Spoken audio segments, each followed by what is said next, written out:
The use of VR for vestibular rehabilitation, we have 5 years now, 26 countries, over 100,000 patients, because I know it's a question people ask quite often, but will the patient cope with that? Is it not too strong?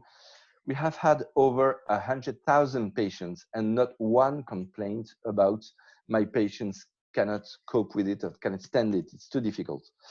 We have almost 500 medical facilities. So it's not commercial. What I write here is to show you that VR for vestibular rehabilitation is installed in a lot of countries for a lot of patients. There are publications now, so it's not the beginning. It's maybe the beginning because it's only 100,000 patients and not millions.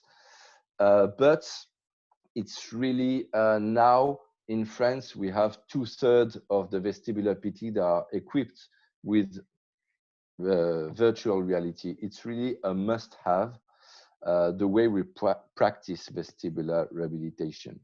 So thank you for your attention. I will read and try to answer your questions now. What are the company manufacture the VR machines? So VR goggles are market VR goggles. We use the HTC Vive Pro because we think it's the best for what we do. And the motion simulator, my company, Virtualis, developed this simulator because it needs to be synchronized with the environment. So it needs to be the same company that provides the software and the motion CDP. I think it's the only one on the market with the goggles, actually. What's the type and name of machine used in sensory ataxia and what machine used in peripheral vertigo and central vertigo? Well, the VR goggles are the same, of course, only the programs will be different. So again, it's not commercial. I'm talking to you about what I know is that the company I built for, to develop vestibular rehabilitation with VR have all these kind of different software, but I believe maybe other companies have the same. And again, the machine I showed you before here, the CDP, is this is the first will be delivered now because of this COVID-19 crisis. It will be maybe in June, July. Is there any physiological constraint for the use of visual reality in VR? Not really, because you can adapt the software to the condition of your patients. So even for seizure or everything, you will not use optokinetics, of course, if you have patients that really sensitive to fast movements. But you can have the head movements like following the planets, very slow. There's no contraindication for that. How can we as rehabilitators objective the progression of the patient during sessions? Of course, I could show you, maybe we will have other discussions about that, but there's a patient manager system. You record all the sessions and you record all the settings during the session, at the beginning of the session, at the end of the session. You can measure your postural responses with the head sway of your patient during optokinetics.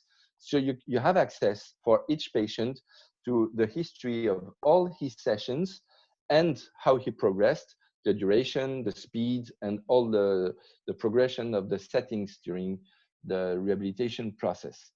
How much sessions are needed for full recovery using VR? That's a very difficult question. It depends on the condition of your patients, of course, as any tool for.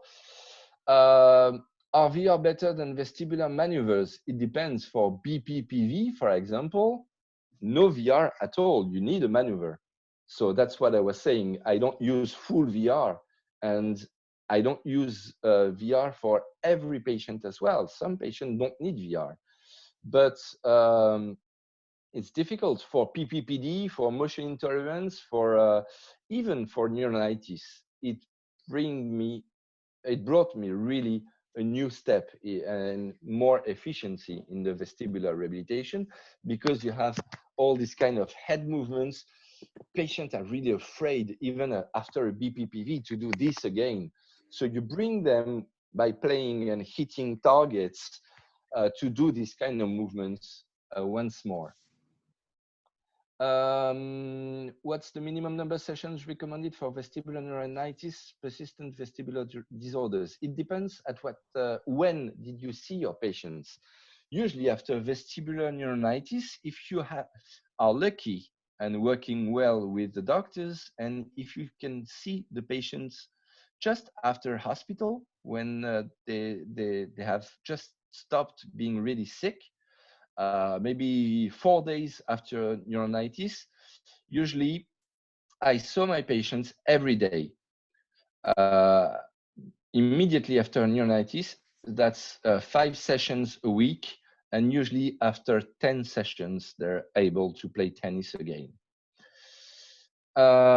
What is the cost of the software package? That's not the purpose here.